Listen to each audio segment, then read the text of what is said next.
ओम शांति। 28 अप्रैल 2023। ईश्वरीय ज्ञान। आज की मुरली। मीठे बच्चे, इस कलयुगी दुनिया का सुख कागविष्टा के समान है। यह दुनिया अब गई की गई, इसलिए इससे लगाव नहीं रखना है, आसक्ति निकाल देनी है। प्रश्न: किन बच्चों की दिल इस पुरानी दुनिया से नहीं लग सकती है?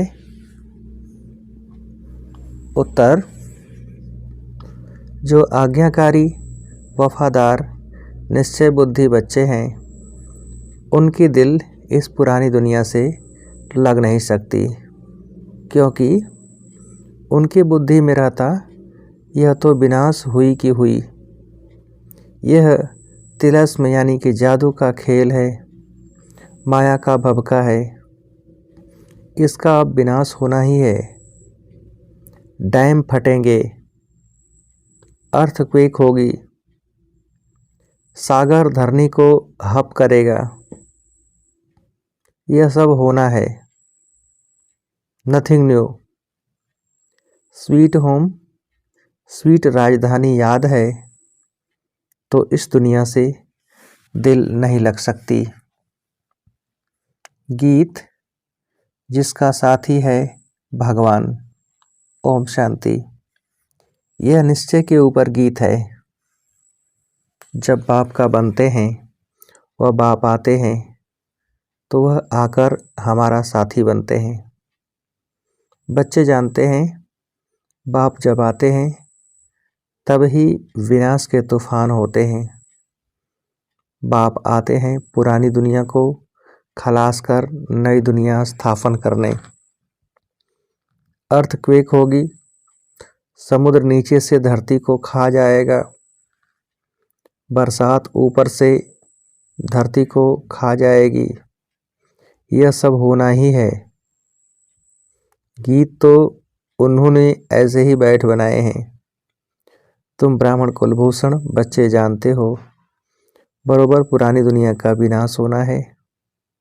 बाप आए ही हैं नई दुनिया की स्थापना करने। ब्राह्मण बच्चों को सारे विश्व का मालिक बनाते हैं।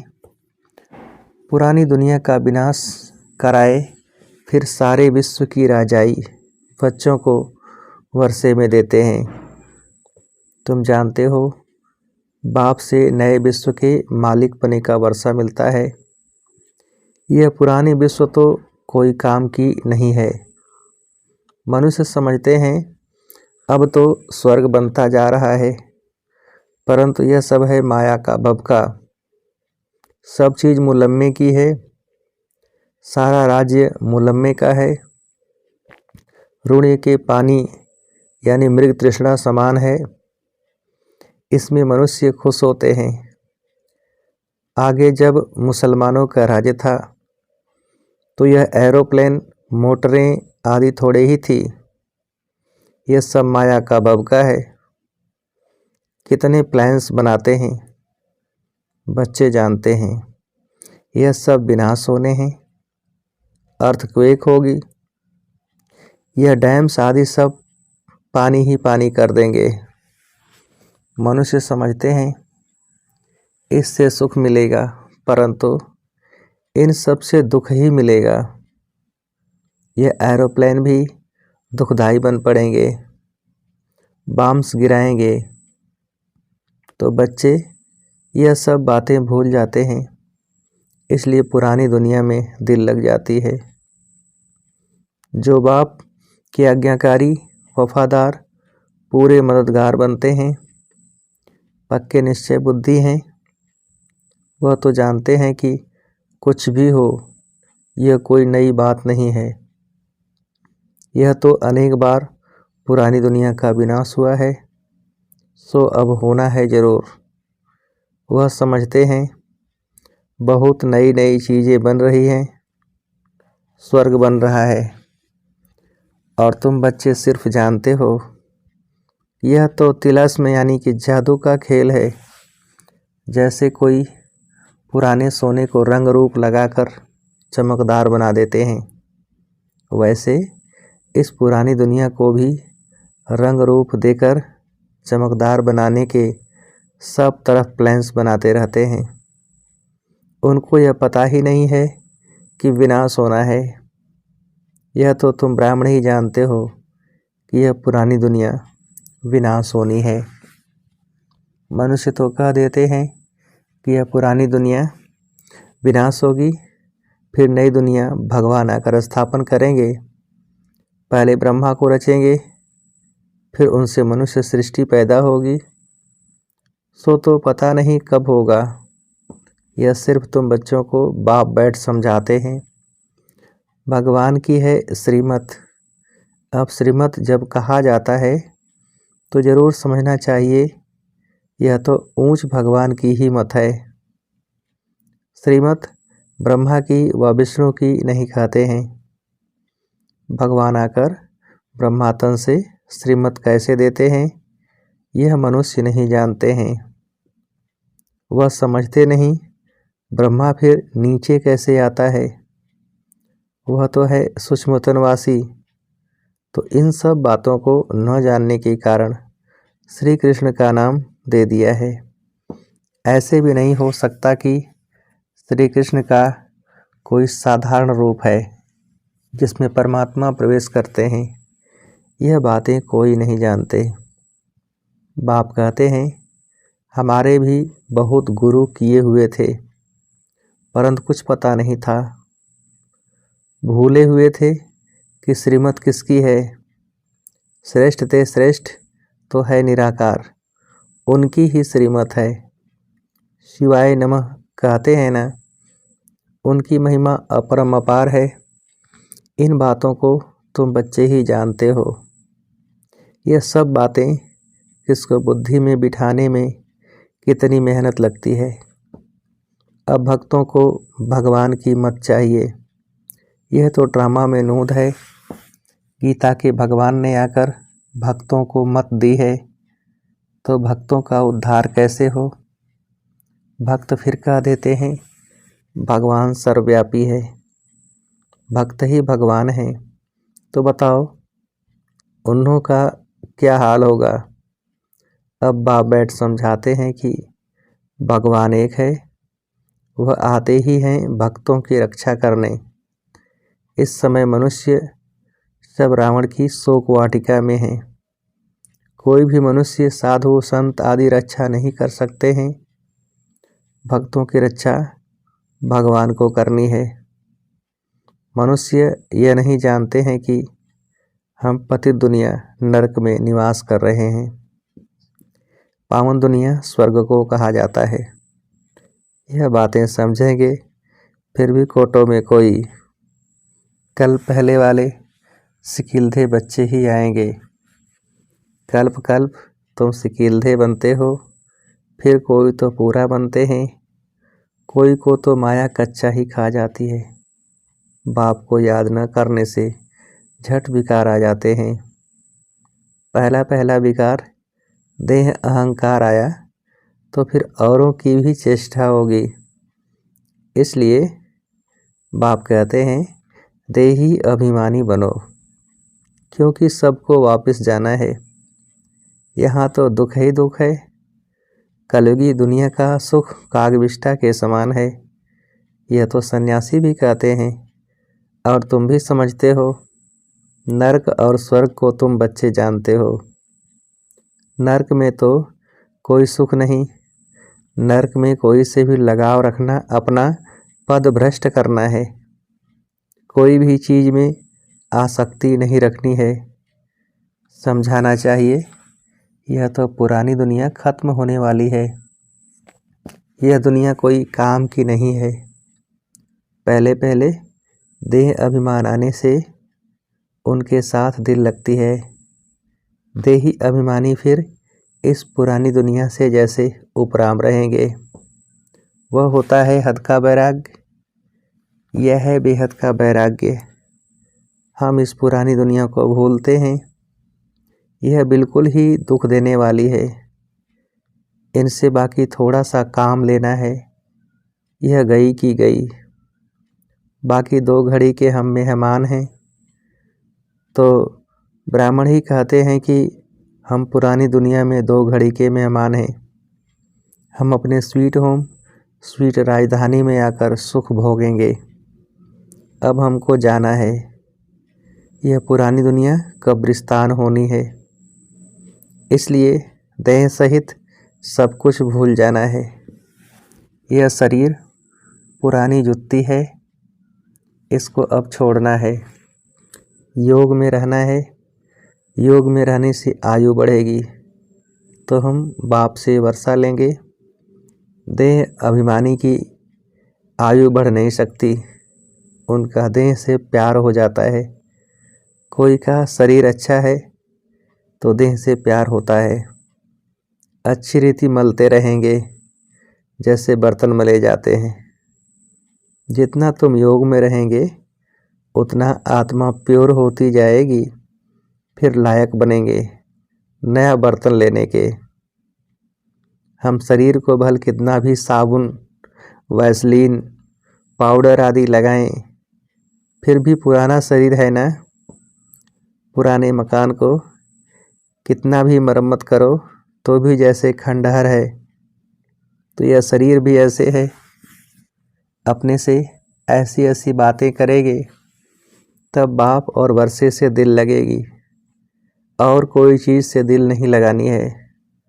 मैं आत्मा हूँ, बाप के पास जाने वाली हूँ। बाप को याद करने से फ़ायदा होता रहता है, आयु बढ़ती रहती है। आत्मा समझती है मैं योग बल से प्योर होती जाती हूँ। यह मेरा शरीर कोई काम का नहीं है। भल सन्यासी पवित्र रहते हैं, परंतु शरीर तो फिर भी पतित है ना। यहाँ कोई का भी शरीर शुद्ध नहीं हो सकता। वहाँ शरीर विष से नहीं बनता। यह बातें तुम बच्चे ही जानते हो। अगर स्वर्ग में भी विकारों से ही पैदाइश होती तो फिर उनको निर्विकारी क्यों कहते। वहाँ तो आत्मा और शरीर दोनों पवित्र होते हैं। तुम जानते हो इस समय 5 तत्व भी आयरन एजेड हैं, तो शरीर भी ऐसे मिलते हैं, बीमारी आदि हो जाती है। वहाँ कभी शरीर बीमार हो न सके। यह सब समझने की बातें हैं। वहाँ तुम्हारे शरीर भी नए बनते हैं, सतो प्रधान प्रकृति बन जाती है। वहाँ यह दवाइयाँ आदि कुछ नहीं होती, शरीर चमकता रहता है, काया कंचन समान बन जाती है। अभी तो लोहे की है। वंडर है ना, काया कैसे बदलती है।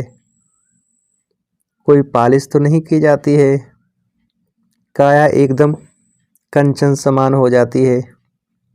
उसको गोल्डन एज कहा जाता है। सोने के शरीर तो नहीं होते हैं। लक्ष्मी नारायण को पारसनाथ, पारसनाथिनी कहते हैं। उन्हों के शरीर देखो कितनी सतो प्रधान हैं, उन्हों की कितनी महिमा है। अभी तो यह 5 तत्व भी तमो प्रधान हैं। विष से शरीर पैदा होते हैं। वहाँ है योग बल की बात। स्वर्ग में जरूर वाइसलेस बच्चे होंगे। काम महाशत्रु वहाँ होता नहीं। बाप कहते हैं यह काम तुमको आदि मध्य अंत दुख देने वाला है। उनको कहा ही जाता है संपूर्ण निर्विकारी दुनिया, और इसको संपूर्ण विकारी दुनिया कहा जाता है। हर एक के अंदर यह 5 भूत हैं। 5 भूतों पर विजय तब पाते जब सर्वशक्तिमान बाप से योग लगाते हो। जिस योग बल से तुम विश्व के मालिक बनते हो, तो तुम हो इनकॉग्निटो शिव शक्ति सेना। सेना शिव बाबा से योग लगाकर शक्ति ले रही है। वह सर्वशक्तिमान बाप है ही स्वर्ग की राजधानी स्थापन करने वाला गॉडफादर। वह आते ही हैं तुमको स्वर्ग का मालिक बनाने। अभी तुम स्वर्ग के लायक नहीं हो। मैं कल्प कल्प आकर तुम बच्चों को स्वर्ग की राजधानी में राज्य करने के लायक बनाता हूँ। अभी तुम हो नर्क के मालिक। मनुष्य कहते भी हैं फलाना मरा, स्वर्गवासी हुआ। बिल्कुल समझते नहीं हैं कि हम नरक में हैं। स्वर्ग का वास्तव में कोई को पता ही नहीं है। कहते हैं जिनके पास धन दौलत बहुत है उनके लिए यहाँ ही स्वर्ग है। अरे इतनी बीमारियां आदि लगी पड़ी हैं, इसको स्वर्ग कैसे कहेंगे? स्वर्ग तो सतयुग को कहा जाता है। कलयुग में थोड़े ही स्वर्ग है। बाप ने समझाया है, यह है विकारी दुनिया। हर एक नारी द्रौपदी पार्वती है। हर एक नारी को अमरनाथ अमर कथा सुनाते हैं। हर एक द्रौपदी नंगन होने से बच जाएगी। यह बातें बेहद का बाप बैठ समझाते हैं। वह है ही वॉइसलेस वर्ल्ड, संपूर्ण निर्विकारी दुनिया। विकार बिल्कुल नहीं। आत्मा आकर प्रवेश करती है तो उस समय गर्भ में बिल्कुल प्योर रहती है। आत्मा भी प्योर आती है, इसलिए उनको गर्भ में भी कोई सज़ा नहीं भोगनी पड़ती है। यहाँ तो सभी को सज़ा मिलती है। अच्छा, मीठे मीठे सिकेल थे बच्चों प्रति माता पिता बाप दादा का याद प्यार और गुड मॉर्निंग। रूहानी बाप की रूहानी बच्चों को नमस्ते। हम रूहानी बच्चों की रूहानी बाप को नमस्ते। धारणा के लिए मुख्य सार। पहली पॉइंट, इस दुनिया में स्वयं को मेहमान समझना है। देही अभिमानी बन पुरानी दुनिया और पुराने देह से उपराम रहना है। दूसरी पॉइंट, योग से आत्मा और शरीर दोनों को पावन बनाना है। पुराने शरीर तरफ आकर्षित नहीं होना है, इससे लगाव नहीं रखना है। वरदान, शांति के अवतार बन विश्व में शांति की किरणें फैलाने वाले शांति देवा भव। विस्तार, जैसे छोटा सा फायरफ्लाई यानी कि जुगनू दूर से ही अपनी रोशनी का अनुभव कराता है, ऐसे विश्व की आत्माओं व संबंध संपर्क में आने वाली आत्माओं को महसूस हो कि शांति की किरणें इन विशेष आत्माओं द्वारा मिल रही हैं। बुद्धि द्वारा अनुभव करें कि शांति का अवतार शांति देने आ गए हैं। चारों ओर ही अशांत आत्माएं शांति की किरणों के आधार पर शांति कुंड की तरफ खिंची हुई आएं। इस शांति की शक्ति का अभी प्रयोग करो। स्लोगन, जिनका स्वयं पर व्यक्तिगत अटेंशन है वे अंतर्मुखी बनकर फिर बाहर मुक्ता में आते हैं। जिनका स्वयं पर व्यक्तिगत अटेंशन है वे अंतर्मुखी बनकर फिर बाह्य मुक्ता में आते हैं। अच्छा, ओम शांति।